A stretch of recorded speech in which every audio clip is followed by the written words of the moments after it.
Need to do that again sometime soon. All right, our scripture reading today is Psalm 9, verse 1 and 2. Let me get there. Give you just a second or two if you want to turn to that. Psalm 9, verses 1 and 2. I will praise thee, O Lord, with my whole heart. I will show forth all thy marvelous works. I will be glad and rejoice in thee. I will sing praise to thy name, O thou most high.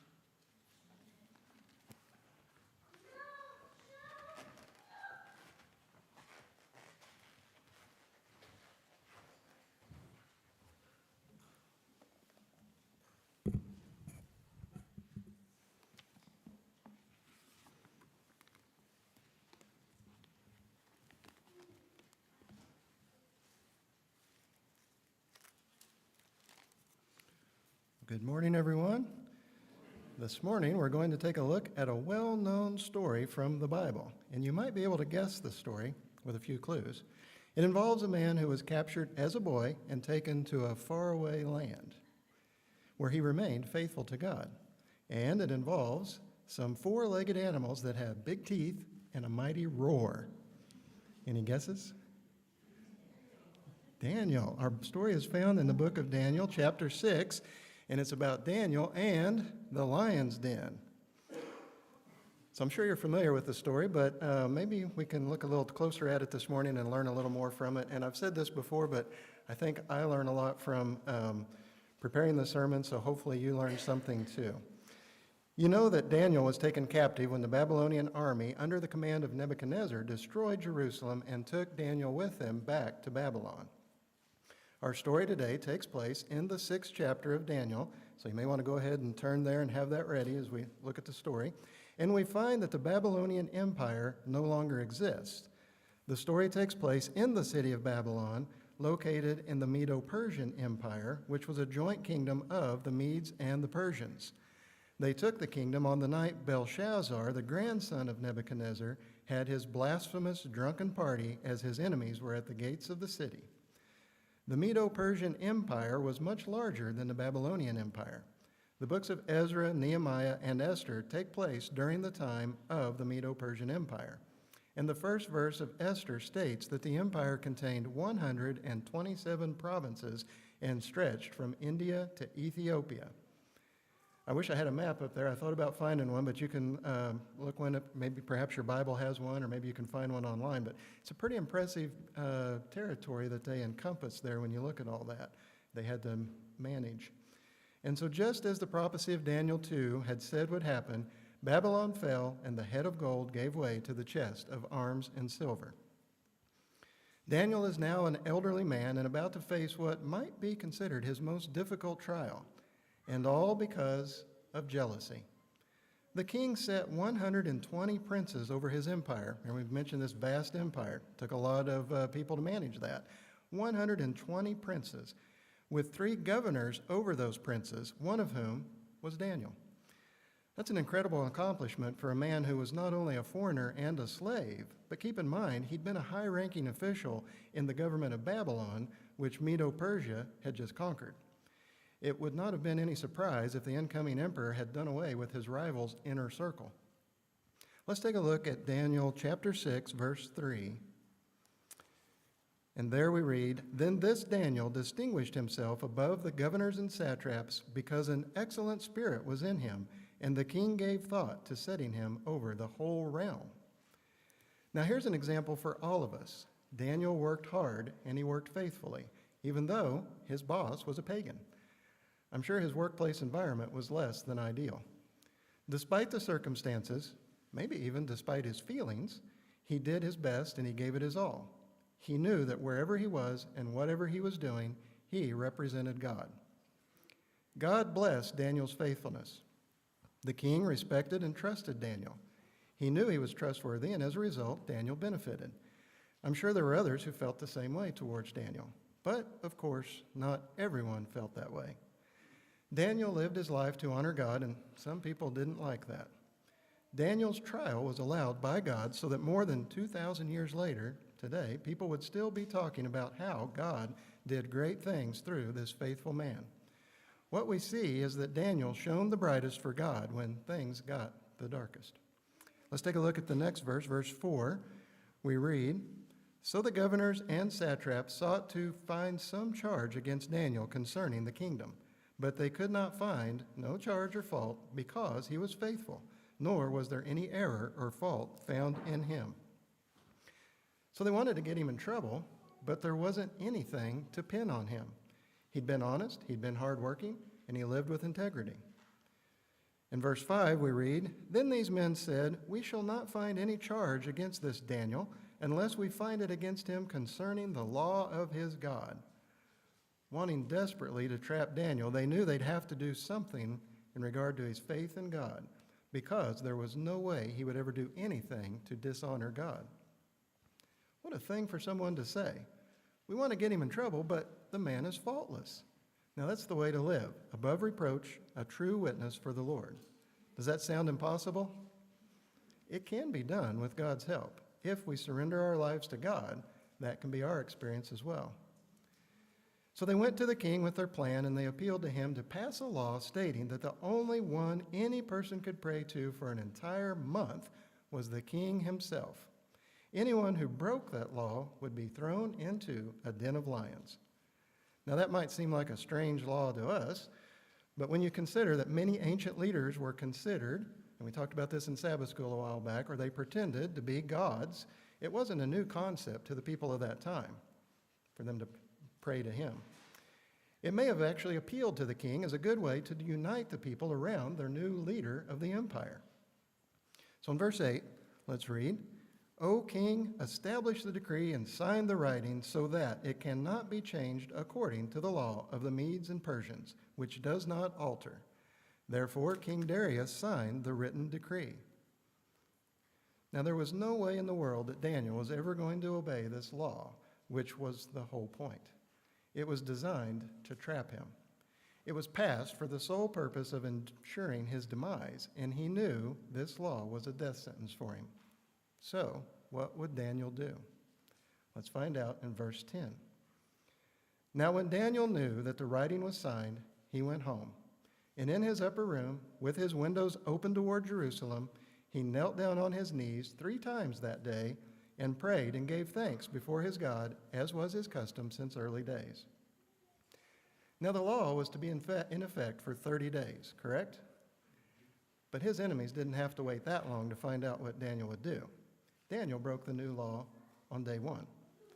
Knowing that the law had been signed, knowing that there would be people spying on him, Daniel went to his home where people would know where to find him. He went to his upper room, and he could have prayed in his closet where no one could see him. Remember the verse, Matthew 6:6, "Pray in your closet in secret"? He could have, that verse didn't exist yet, but he could have done that. But that's addressing a different issue, of course. His windows were open, and he was making no attempt to hide what he was doing. In fact, his windows were open towards Jerusalem. And do you remember the reason for that? They faced Jerusalem, they faced the temple to show that they were praying to God. That represented where God was at, basically. So in case someone thought Daniel might be praying to the king, he made it obvious that he was praying to God. And he was on his knees. Now Daniel could easily have reclined in an easy chair to pray, closed his eyes, prayed silently.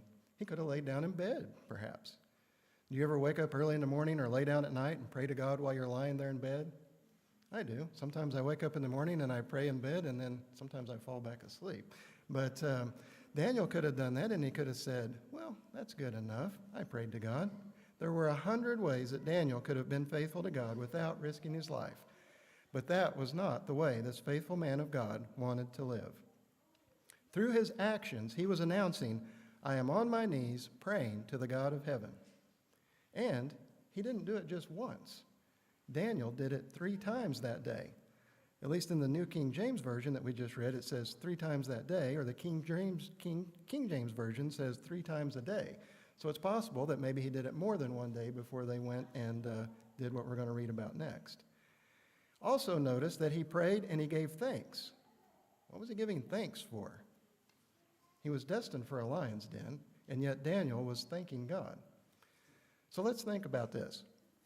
What is there to be thankful when your life is about to end and end horribly? What do you think Daniel was thanking God for? He was a captive.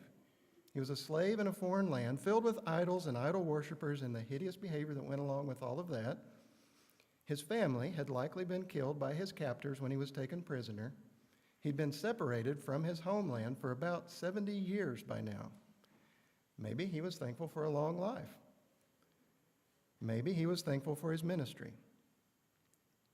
He might have been thankful that the 70 years of captivity in Babylon was soon to be over, and I'm sure he thought back over his long life and looked forward to eternity and was thankful. It's likely that he was thankful that he had the opportunity to honor God throughout his life and even now. That's the attitude as believers in Jesus that we can have today.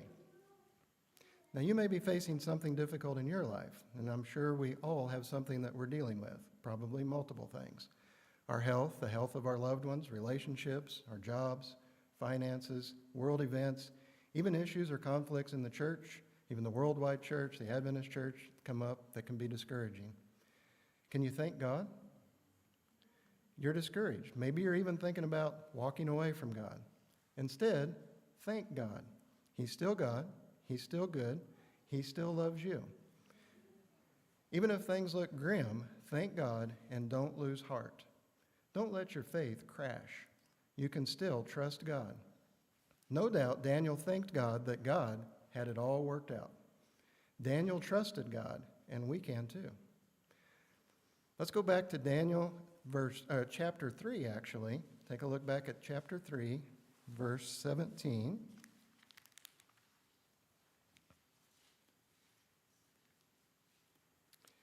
And there we read about Daniel's 3 friends who were cast into the fiery furnace.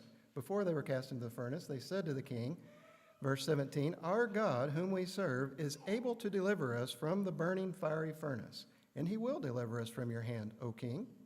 But if not, let it be known to you, O king, that we will not serve your gods, nor will we worship the gold image which you have set up."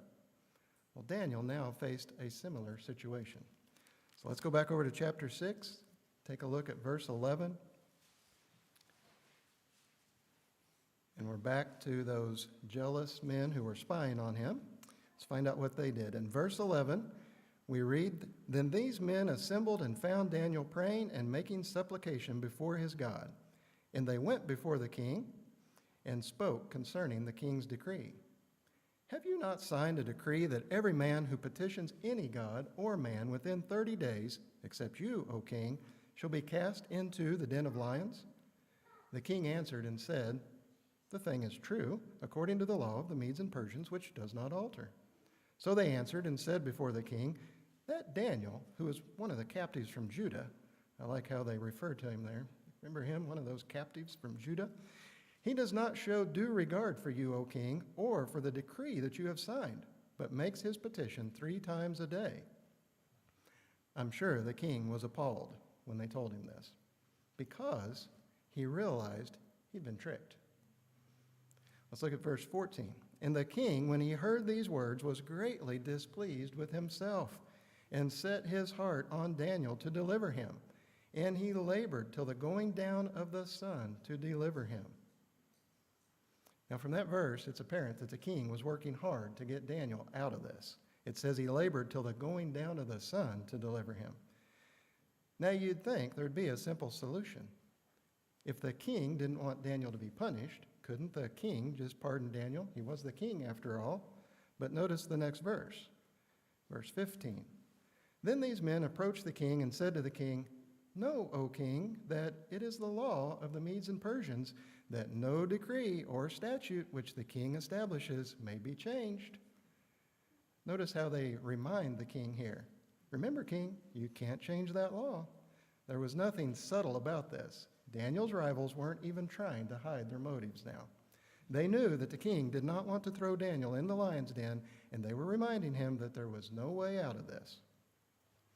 In verse 16, we read, "So the king gave the command, and they brought Daniel and cast him into the den of lions. But the king spoke, saying to Daniel, 'Your God, whom you serve continually, he will deliver you.'" Now it seems from that there was no doubt in his mind. He will deliver you. That's real faith in God, especially from a man who didn't profess any faith in God prior to this. In verse 17, we read, "Then a stone was brought and laid on the mouth of the den, and the king sealed it with his own signet ring and with the signets of the Lord's, and his purpose concerning Daniel might not be changed." Verse 18, "The king went to his palace and spent the night fasting, and no musicians were brought before him. Also his sleep went from him." He couldn't sleep. "Then the king arose very early in the morning and went in haste to the den of lions. And when he came to the den, he cried out with a lamenting voice to Daniel. The king spoke, saying to Daniel, 'Daniel, servant of the living God, has your God, whom you serve continually, been able to deliver you from the lions?' Would Daniel respond, or would there be silence? The king heard a familiar voice in verse 21. "O king, live forever. My God has sent his angel and shut the lions' mouths so that they have not hurt me, because I was found innocent before him. And also, O king, I have done no wrong before you." Well, this was certainly a miracle. Daniel had gone into a lion's den. He had come out unharmed, unscathed, unscratched. The king was overjoyed, but he wasn't so thrilled with the behavior of the men who had set Daniel up. Let's see what happens in verse 24. "And the king gave the command, and they brought those men who had accused Daniel, and they cast them into the den of lions, them, their children, and their wives. And the lions overpowered them and broke all their bones in pieces before they ever came to the bottom of the den." Now, if that seems severe, well, it is. But actually, this sort of punishment was not uncommon at that time. We've seen it in other instances throughout the Bible, haven't we? And keep in mind that there's plenty that we're not told here. The king evidently had information, or at least in his mind, that justified this harsh sentence. And it reminds me of our Sabbath school lesson last week when we studied about Achan. His actions did not only affect himself, they led to the death of his entire family. So the consequences of our actions affect not only us, but they affect those around us as well, don't they?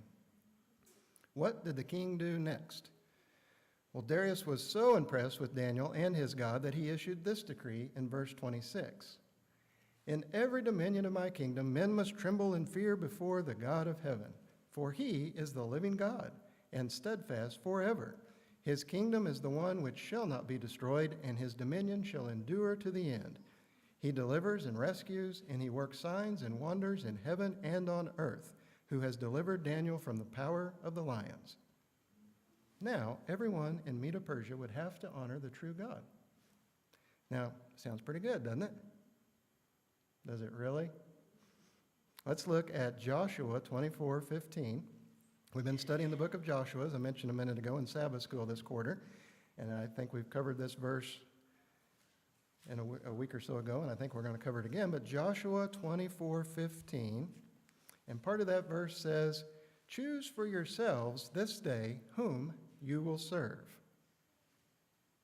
It isn't God's way to issue decrees that people must serve him. Here in Daniel 6, where we were just reading, we find a situation where the way you relate to God is regulated by the state, which leads us to where Daniel 6 is also an allegory of what's going to happen in earth's final days. A law was passed that Daniel simply couldn't obey. Prayer could only be made to the king and no one else. Worship was prescribed on pain of death. The stories in the first half of Daniel actually point forward to the very last days.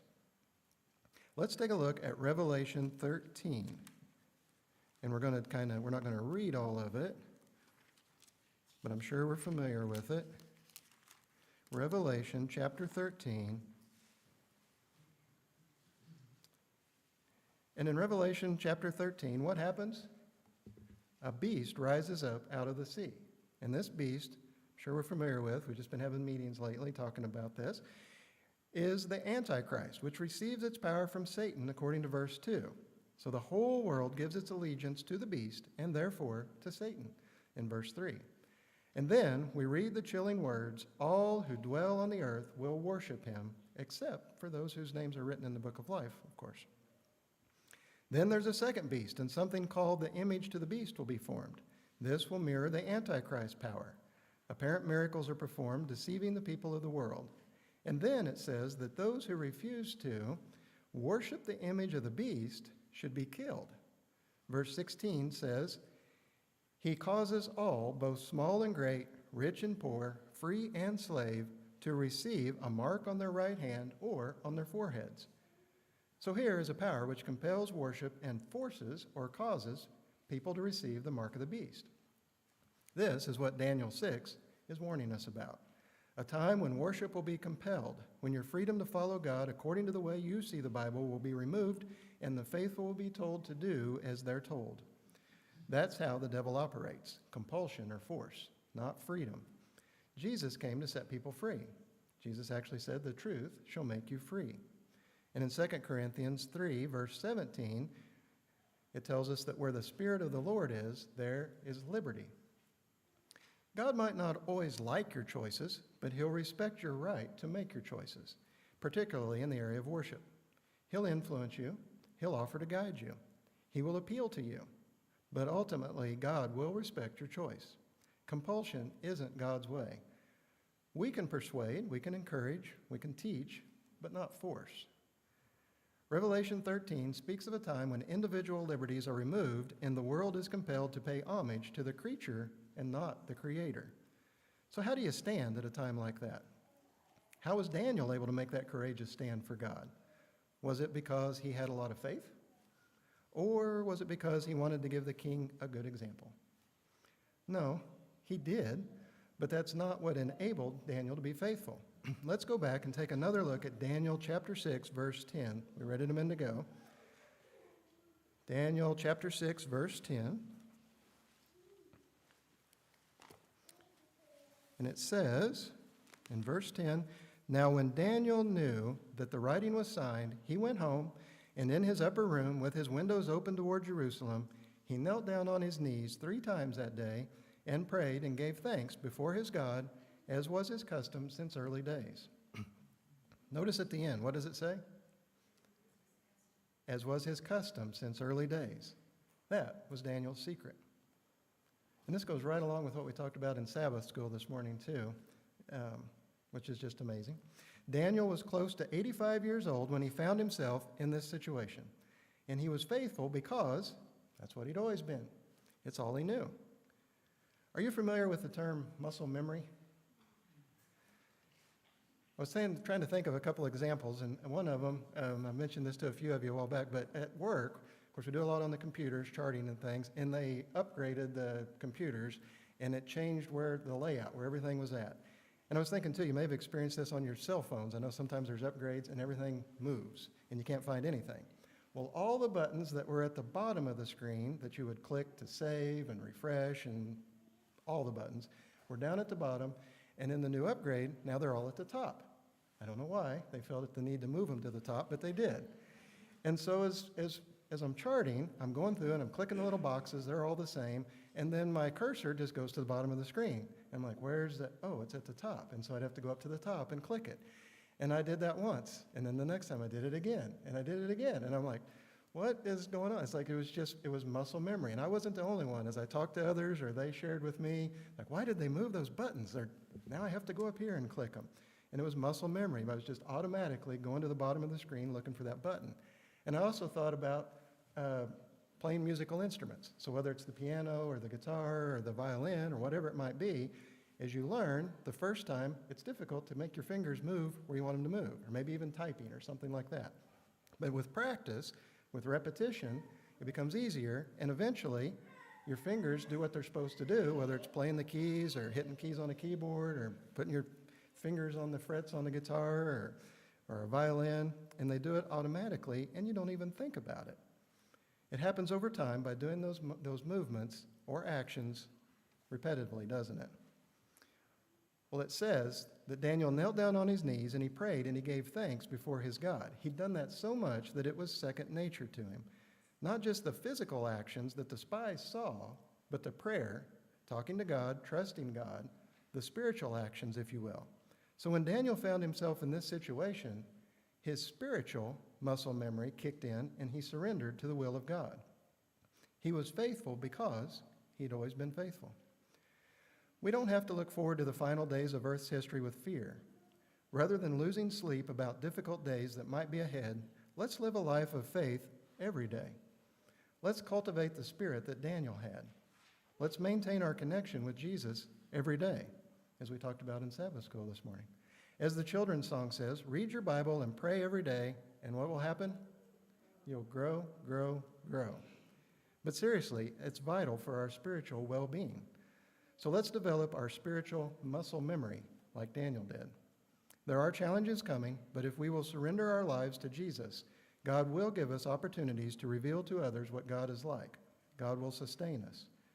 Remember Pastor Allen's sermon last week about the bronze serpent being lifted up and lifting Jesus up?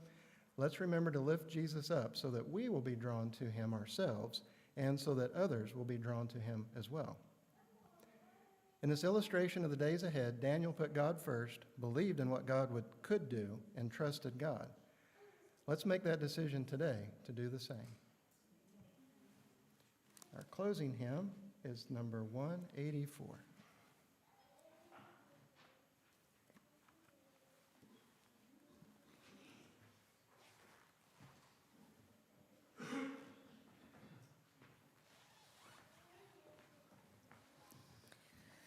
Shall we all stand?